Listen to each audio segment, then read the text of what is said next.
Kalau menurut versi saudara kita ini Muslim, Al-Quran itu adalah kitab yang paling sempurna. Hmm. Betul Abang? Terus? Tetapi yang saya dengar atau yang saya sempat nggak sekilas pendengaran atau yang saya tahu bahwa di dalam Muslim itu kan memang sholatnya 5 waktu.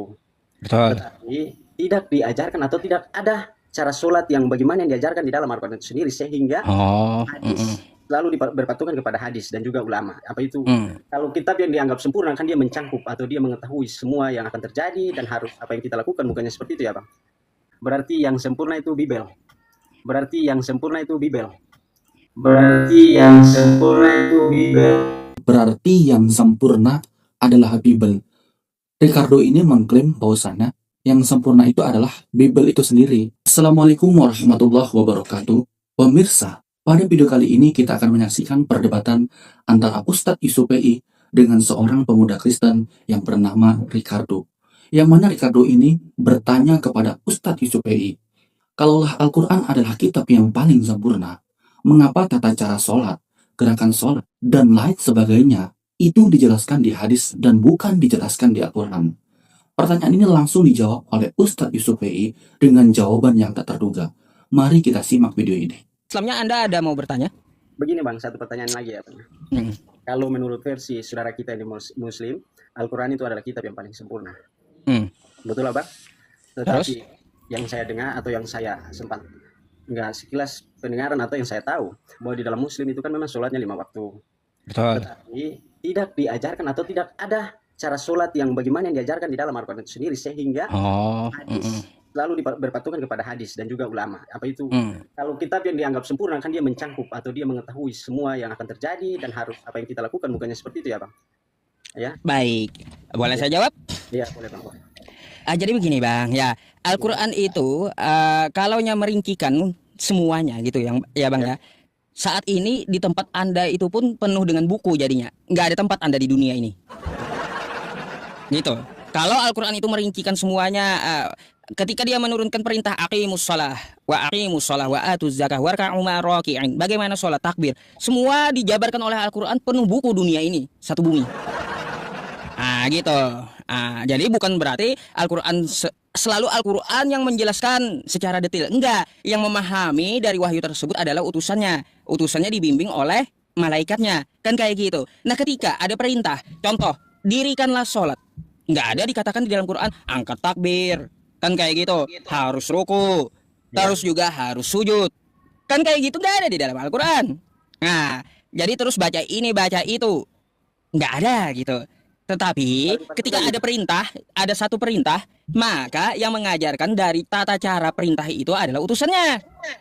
Melalui apa? Melalui tindakannya, melalui perkataannya. Makanya ada hadisnya, shollu kama ra'aitumuni usolli. Sholatlah kamu sebagaimana melihat aku sholat, kata Nabi. Baru dijelaskan, dicatat kayak gitu. Jadi bukan berarti sempurna itu harus detail Al-Qur'annya sendiri, bukan. Yang namanya kitab sempurna itu Bang, satu hukum tapi penjabarannya sangat banyak, gitu. Teman-teman, tolak ukur suatu kitab suci dikatakan sempurna bukan harus memuat semua hal secara detail sendirian, tapi memberi petunjuk yang benar, konsisten, tidak kontradiktif, relevan sepanjang zaman, dan cukup menjadi dasar hidup manusia, baik langsung maupun melalui penjelasan otoritatif. Di dalam Islam, Al-Quran memenuhi standar itu. Al-Quran memenuhi itu sebagai sumber utama, sementara rincian praktik dijelaskan melalui Nabi sebagai utusan Allah Subhanahu wa Ta'ala. Jadi teman-teman, kesempurnaannya ada pada sistemnya yang utuh, bukan pada harus memuat semua hal secara sendirian. Gitu. Contoh gini Bang, contoh gini ya. Kita mempunyai kitab KUHP kan di Indonesia. Kitab KUHP ya, dikatakan di situ mencuri dipidana 6 tahun. Cuma kayak gitu di kitab KUHP. Tapi nggak dijelaskan di kitab itu bagaimana cara mencurinya, siang malam atau apa yang dicuri, berapa banyak yang dicuri, enggak kan? Iya, tapi maaf. Artinya rinciannya ada di kitab lain gitu. Bukan berarti kitab KUHP ini tidak sempurna undang-undang kita, bukan.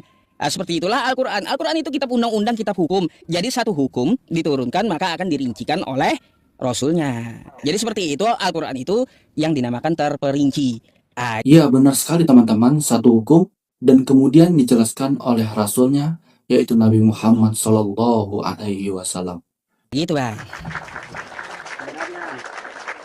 Sebenarnya banyak sih yang baik saya maksudnya berbeda pendapat sih. Cuman itulah yang tadi barusan saya ngomong dari awal bahwa yang paham muslim hanya muslim itu sendiri.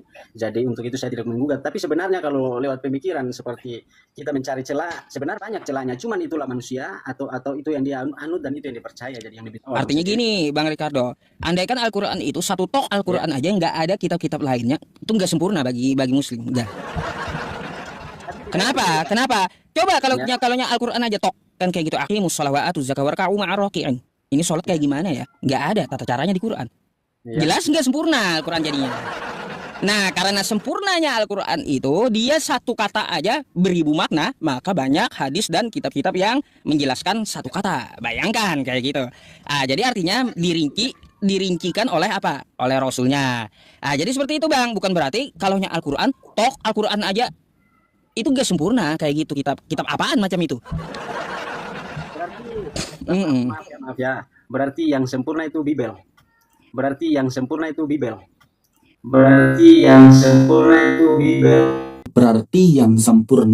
Adalah Bible. Ricardo ini mengklaim bahwasannya yang sempurna itu adalah Bible itu sendiri ataupun kitab mereka. Lalu bagaimana menurut Anda? Silahkan tulis di kolom komentar. Bisa jadi seperti itu ya.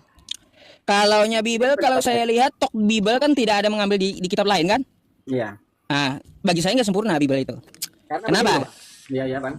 Nah, alasannya kenapa? Ada cerita di Bible yang sejarahnya tidak dapat dibuktikan. Apanya yang tidak dapat dibuktikan, bang? Contoh, ya, di Matius 27 nomor 52. Dan kuburan-kuburan terbuka. Lalu orang kudus yang meninggal bangkit. Mana sejarahnya itu? Itu berarti kalau kita cari di Bible aja, satu Bible itu nggak ada sejarahnya. Maksud begini loh bang, setiap situasi yang terjadi di dalam Bible itu pasti ada saksinya. Ada saksinya, ada waktunya kapan, semuanya itu ada jalan alur ceritanya seperti apa. Nah, satu ini juga bang, di dalam Al-Quran itu juga kadang-kadang itu sendiri kan tidak menjelaskan situasi atau kapan peristiwa itu terjadi, dan mereka sering juga mengaitkannya dengan budaya atau tradisi biasanya. Nah, artinya bang ya, kalaunya kita sebut cuma Al-Quran Talk atau Bible Talk, sudah sempurna? Jawabannya tidak. Kalau di kitab kami, kalau abang bacanya sekali lagi seperti yang tadi barusan, karena kitab kami kan gampang itu dibacanya. Menurut manusia kan gampang bacanya, tapi menurut kami Kristen aja, kalau kami jalaninya atau kami membacanya atau kami melakukannya tidak disertakan dengan iman, kami tak mampu. Artinya begini loh bang, kalau memang niatnya abang cuma mencari letak kesalahannya saja, itu susah ketemu. Percaya di sama saya. Wong kami juga yang Kristen juga belum tentu semuanya baca dari Kejadian sampai yang terakhir. Artinya begini loh, ayat-ayat tapi itu nggak bisa dibaca sepotong-sepotong atau sepanggal-sepanggal. Iya, gini bang, saya kan udah sering katakan, saya udah tamat baca kitab Anda itu selama 7 tahun. Bukan berarti saya menampilkan satu potongan ayat itu saya nggak ngerti konteksnya. Udah saya baca gitu, semuanya dari perikop tersebut. Maka akan ada pertanyaan yang saya tekankan di ayat yang mana, itulah yang saya tampilkan. Bukan berarti kita tidak membaca keseluruhan, bukan. Jadi bang ya, bagi saya kitab yang sempurna itu jika dia menurunkan satu kosakata, maka akan banyak buku yang merincikannya. Tuh, top. Di sini fokus saya bukan untuk menjatuhkan kitab lain ataupun mengatakan bahwasanya kitab Bible itu tidak sempurna ya teman-teman. Di sini fokus tujuan saya adalah membentengi akidah umat muslim dari yang namanya pemurtadan agama. Al-Quran disebut sempurna karena ia adalah sumber hukum tertinggi yang menetapkan kewajiban ibadah. Dan hadis adalah penjelasannya ataupun bayan yang diperintahkan langsung oleh Al-Quran untuk kita ikuti. Di dalam Al-Quran itu sendiri, Allah berkali-kali memerintahkan untuk mendirikan sholat dan mentaati Rasulullah Shallallahu Alaihi Wasallam. Artinya, Al-Quran memberikan mandat hukumnya dan Allah menunjuk Nabi Muhammad sebagai contoh yang nyata agar tata cara ibadah tersebut seragam dan tidak ditafsirkan secara sembarangan oleh setiap orang. Justru hal tersebutlah yang menjadikan kesempurnaannya kitab suci kita sendiri, yaitu Al-Quranul Karim. Mengapa demikian? Karena jika semua detail teknis seperti jumlah rakaat, bacaan sholat dimasukkan ke dalam Al-Quran, maka fungsinya sebagai kitab suci yang berisi prinsip hidup universal akan berubah menjadi buku panduan teknis yang sangat tebal.